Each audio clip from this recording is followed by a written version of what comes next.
pick because they want first pick, because Maiev has been influential, very influential, as has Blaze, within the drafts and the inter-draft meta that's been playing out between these two teams as we develop and get into the final-ish games of the series. Well, they're hovering the Tracer ban. That's what I was going to bring up. Okay, they do end up going for it because this traditionally is not one of Tracer's best maps, right? So they're recognizing, okay, this isn't the best Tracer map, but Dignitas, you are so scary on that hero that we just don't want to deal with it. I am curious to see if Dignitas does get rid of that Maiev, or if they think something like Blaze or Malfurion, or traditionally they've been banning Abathur.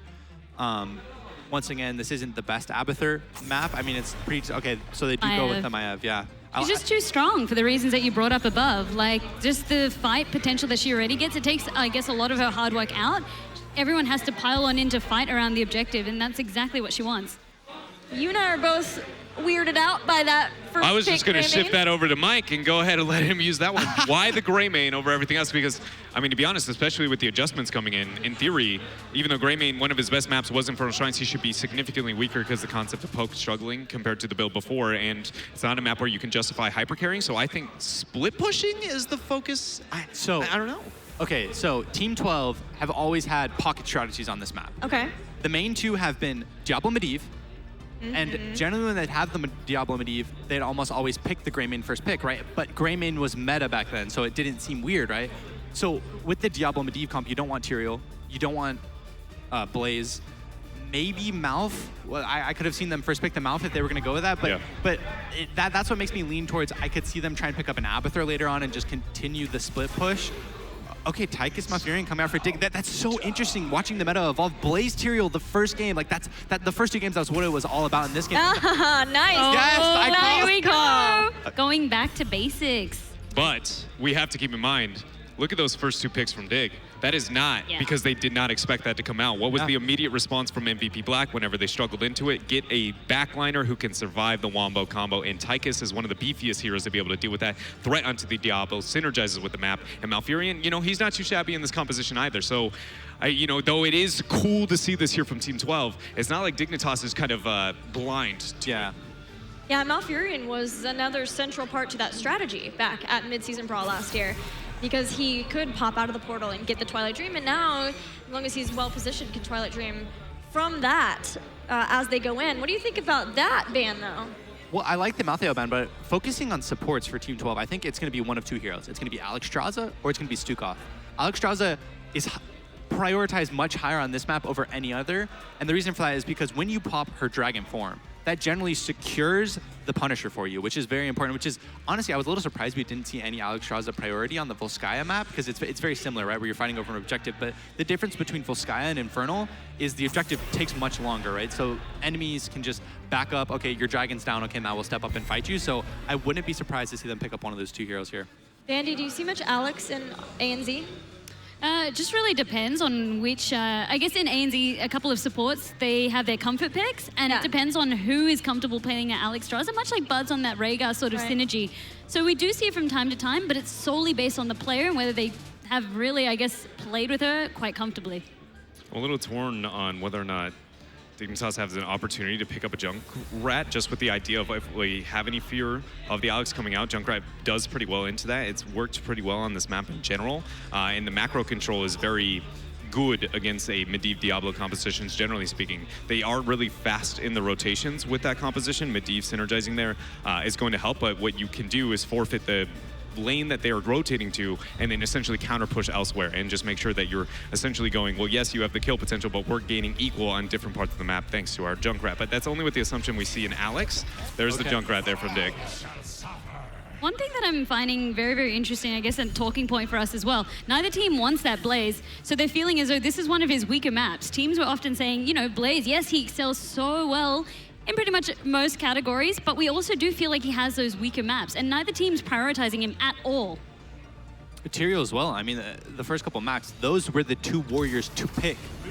Okay, Stukov, Rhaegar, or Ragnaros. I like the Ragnaros here. I mean, so this is something where generally Medivh helps you enable your melee assassins, right? So Ragnaros is going to be able to sit in there, get a lot of that Q value.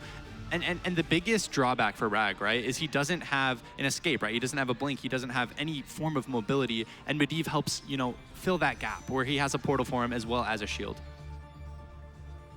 Final pick for Team Dignitas, and we're looking for a JPL. Johanna? I wouldn't hate the Johanna in this situation. Provides the control, synergizes with the Junkrat, deals okay with the kill potential of the 4-man if you have to match it, but it doesn't stand out too heavy. The biggest thing I feel like when you have this frontliner has got to be able to survive just the massive combo and be able to kind of posture up to the Diablo Medivh Greymane and the fear of the Stukov. Johanna's very safe, so I don't mind that pick, and also it gives him some more crowd control to help that Malfurion as well with the Twilight Dreams, as well as just a peel. And we do see that Johanna, yeah, it makes sense to me going that. Yes, it's safe, but it works. That's why they picked it. And I would say that JPL, for me, is probably one of the better Johannas for the most part. His synergy and condemns, especially with his backliner Snitch, even when Vala was kind of in the meta, when he even busted out way, way, way back for the very first time ever. They're one of the fastest at dealing and working well with Johannas. He's one of the warriors that I go, like whenever I see the Johanna, this is never going to get those initiations. Jay is very good at making sure he gets those. Michael, Team 12 has been a Diablo Medivh team for a long time, but there is no denying that it is a different Team 12 than what we saw last year. Do you feel like this team is just as strong with this Diablo Medivh composition and combo as they were last year? I mean, that's a tough question because they beat MVP Black, right? When MVP Black was in their prime with Diablo Medivh. And I would say I feel like it's a step down, right? I feel like that was their mainstay duo with Glarong and Justin last year, right? They played it all year, and I don't think that, my guess is it'll be Dansky on the Medivh. I don't think they have that same synergy, right? They haven't played as many games together, right. So it would be unreal to expect them to have that same level of play.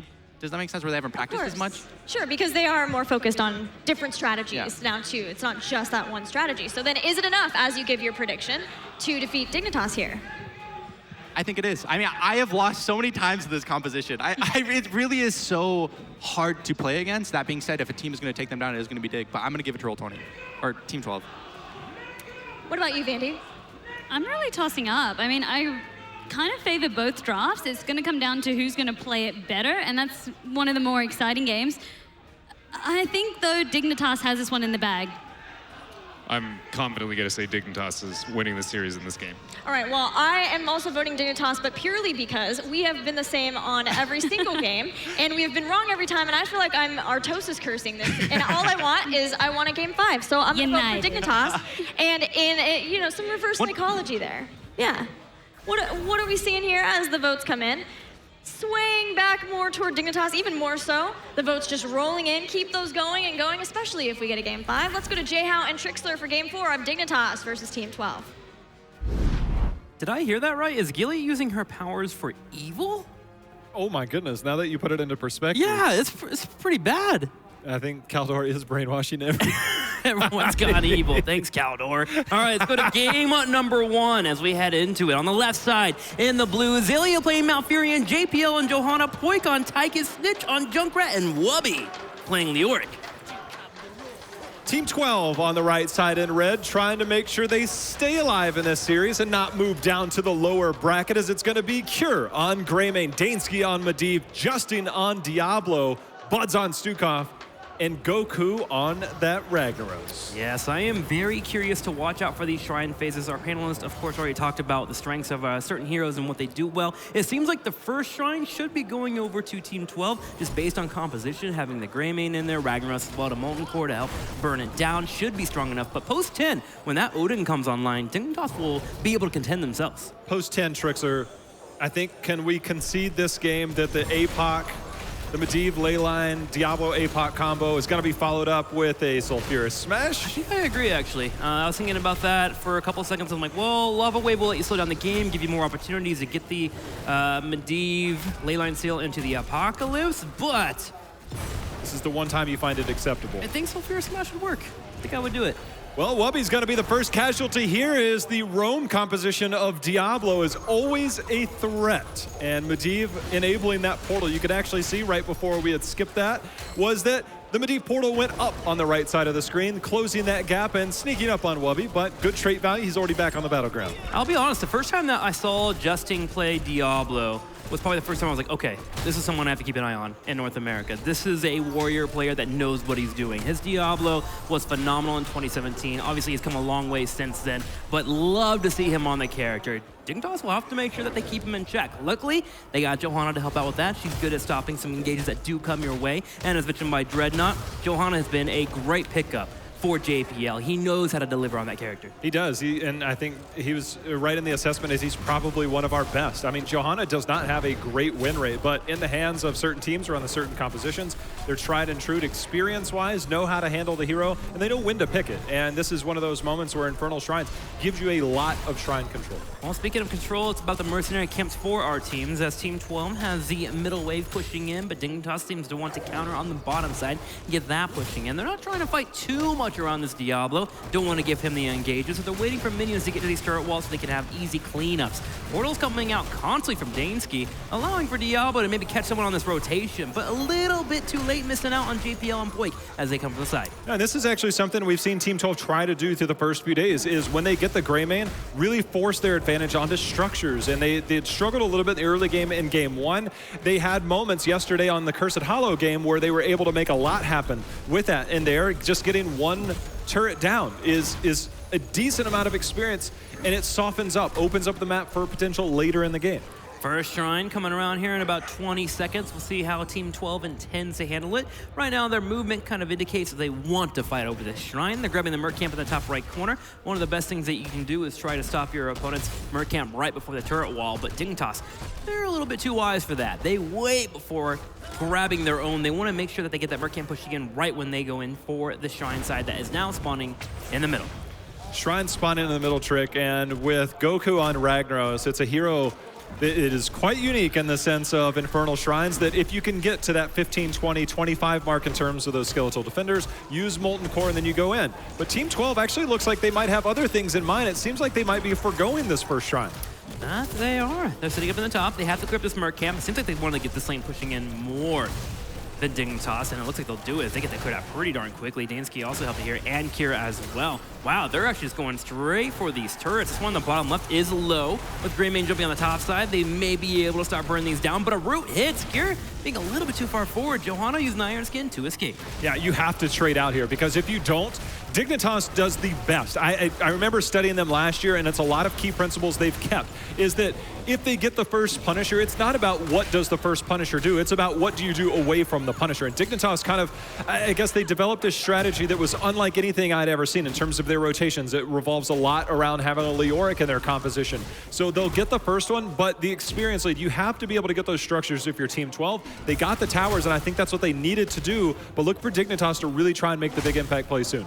Do you think that was worth it from Team 12 to give up this first Punisher? I feel like their composition is very strong at grabbing the first Punisher. I agree. I think they're just trying to make sure that they have the the Greymane factor to just kind of trade out really well to get those structural advantages. I mean, you can't forget about the defensive capabilities. Goku's showing that now with a Molten Core being helpful around a Punisher. So they can clear it up.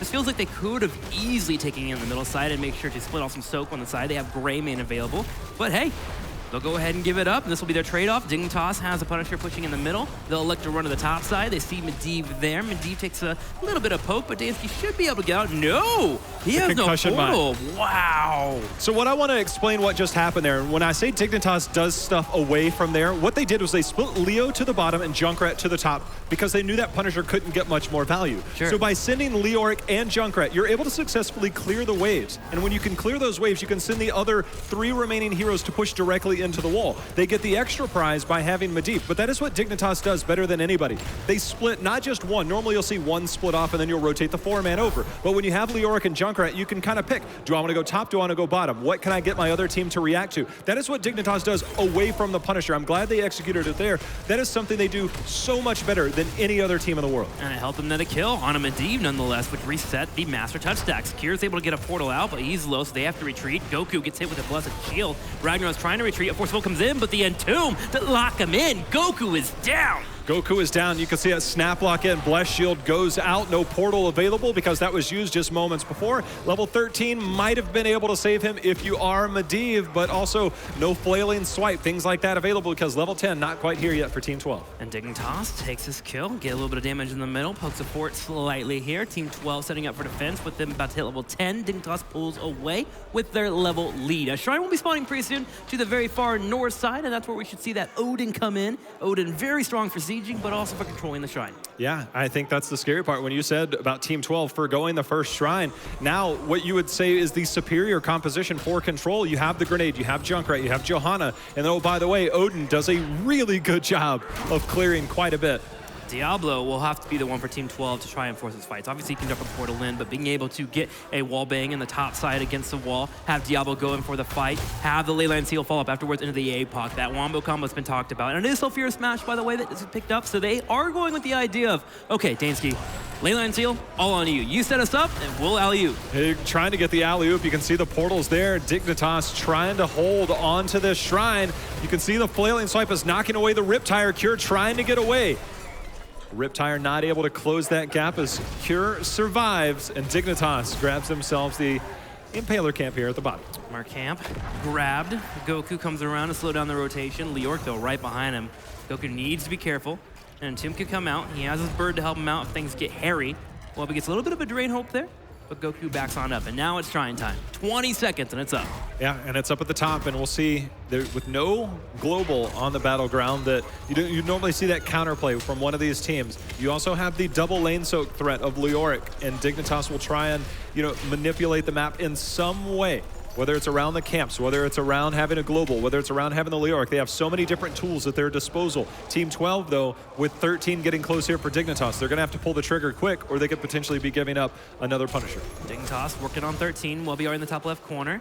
Drops down a spray, with the Wraith Walk able to dodge out, and Justin going for the engage. But Team 12 will get the head start. Already putting a few minions to their death, 9-1, with Junkrat rotating in from the middle lane and also seeing Ragnaros. Dignitas will pop Odin. Odin is out. Ragnaros has showed to the middle lane to try and get a little bit of soak from Junkrat pushing. In the meantime, Odin is out. He's using it more as like a team fighting mechanic, a zoning mechanic, while Leoric tries to go in. Justin trying to look for an engage, though, not able to find it. Portal comes out. It was a decent way to try and pull it off. Poik also getting locked down by the other engage, but with a root coming out, Xaylia makes it very easy for him to escape. And the backside, though, Buds and Kira gets locked. Here's a Leyline Seal into the smash. The smash is there, but Ice Block went out instantly, comes out the Twilight Dream. Xaylia's You can insane. see Cure trying to survive on the backside. He disengages. The portal is enough to save Justin. But the trade there, Dignitas just blasted Team 12. Xaylia's last 10 seconds was absolutely brilliant. First off, the first route to make sure that Tychus didn't get caught allowed him to move forward and help follow up on the end tomb. And granted, no kills came out, but then the Leyline Seal healing 3 members, the instant block right away allowed him to live, and then he catches 2 more back by the well, which allowed for Team Dignitas to push Team 12 behind their fort. And all that was enabled because of the great support play of Xaylia. Love to see this kid play. He's insane. The guy just makes so many plays for his team. Xaylia has put himself on another level. He makes me scared to play support because I'll never be as good. Like, I'll never be there, ever. I just don't like to No play one will ever period, be there. so I'm going to use that as my excuse, Never though. played for. I don't get blamed for losing games.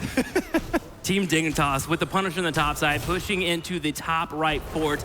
Team 12 not in a spot to defend, and Goku needs to think about it. Do I run up there and drop my Molten Core, or do I have to deal with Dignitas, who has now split in the middle, threatening to take the middle fort if they don't defend the Punisher? Yeah, and that's the thing, is they're actually going to try and make a 2-fort attempt here. You can see Ragnaros already showing in the bush there. It's because smart. if Dignitas pushes in on that middle fort, he'll use his Molten Core there. But I think with everything being shown here, Ragnaros can't go in. The threat of Blessed Shield there is just way too much. And we see Team 12 split. Actually, hold on 1 second. Skin. It's a waste. Goku drops a Molten Core to defend the push in the middle. The Punisher's still on the top. Greymane's dealing with that. Team Dignitas has looked at the composition of Team 12 and said, where do they excel, theoretically? If they group up as 5 and get the fight they want, they could kill our team. So let's not split up. Let's force them not to group up. And they take them into situations where Dignitas is like, all right, well, if you use Molten Core, we'll back up. Easy mode. Look, speaking of backing up, Wubby backed on out of there. I don't know how many people have seen stuff with Wubby or whatnot, but dude is about as cool as he gets, right? Like, I've never seen him like get worked up. I've never seen him get excited. And he's so, I guess, skilled, so experienced in his role that he knows. He knows his limits better than anybody else. And he just casually walks away. Just right there, the timing, everything he does. He's just, I guarantee he never drops a bead of sweat, ever.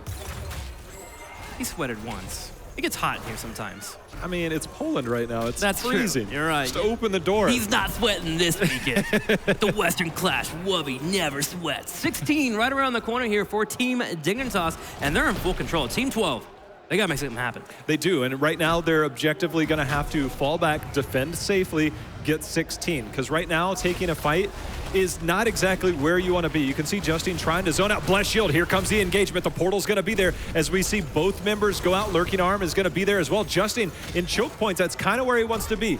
But without 16, I don't think that they're going to try and take a fight. Yeah, Dignitas saw that Ragnaros in the top lane, so they tried to see if they could find something that pops out or maybe get a heroic to come in, but Team 12 had good discipline, held on, waited for Ragnaros to show up, and they were willing to fight after they had seen Ragnaros show. And Dignitas, the moment that Ragnaros popped into the area, decided to disengage.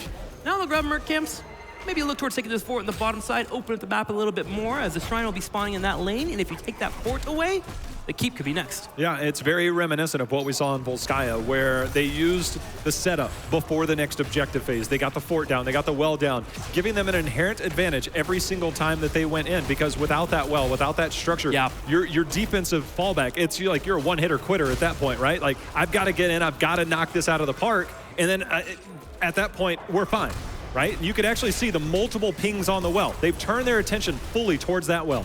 And they're working some damage in. JPL almost engaged upon, but gets the Iron Skin. Poik actually gets thrown on over.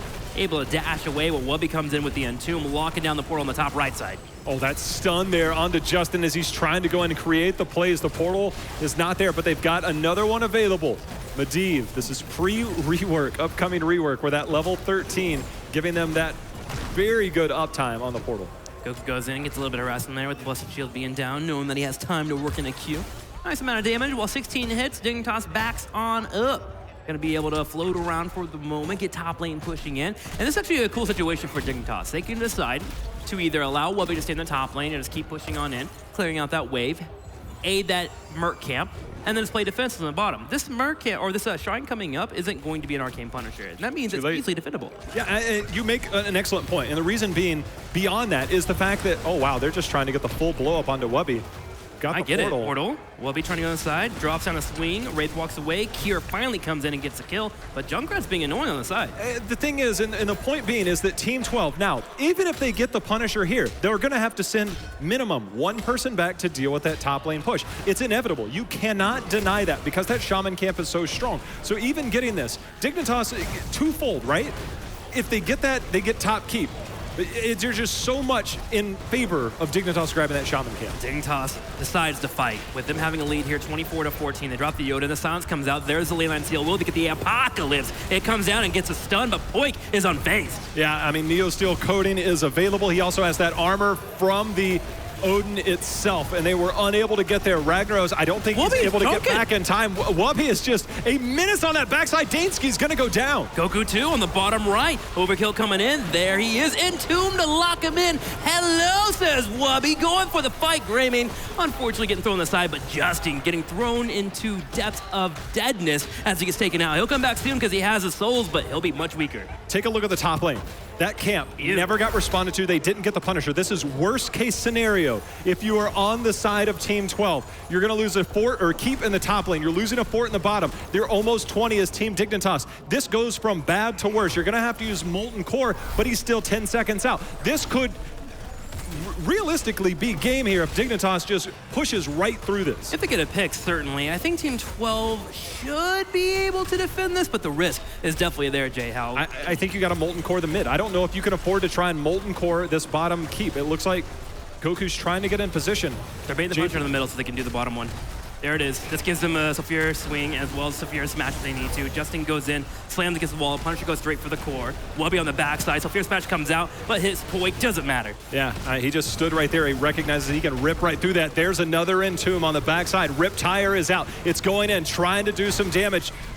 Force is there, but the shields have fallen on the core. Odin is up with 20. Big red button is out. I'm very happy with the defense for Team 12, but they have to deal with the big red button. As you just mentioned, that 20 being here for Dignitas to keep still up and standing. Dignitas was unable to secure a kill. Team 12 has held, and they look like they want to fight. They're actually moving in. Justin, be careful there. You're getting chunked, buddy. Yeah, he doesn't have souls. That's why he's so weak. Goku APOC is out, but the Twilight Dream in a response has silenced. There is absolutely no follow-up for Team 12, and Justin trying to go in. The members on the Condemned was insane. And now with 2 members down of Team 12, this keep is going to go down on the side of Team 12. Dignitas, they might try and find one more pick and try and end, but this is definitely another keep. It took some damage already, down to 73%, but got some shields up. Kier keeping up with the pokes. Zelia's low on mana, making it a little bit hard for the heals. Kier cannot fall here. Going in for a little bit of a trade. Needs a dash out, but he doesn't get away. Snitch gets a kill, and Goku also getting locked down. That's 2 more. Only 1 stands for Team 12. Dignitas is cleaning up.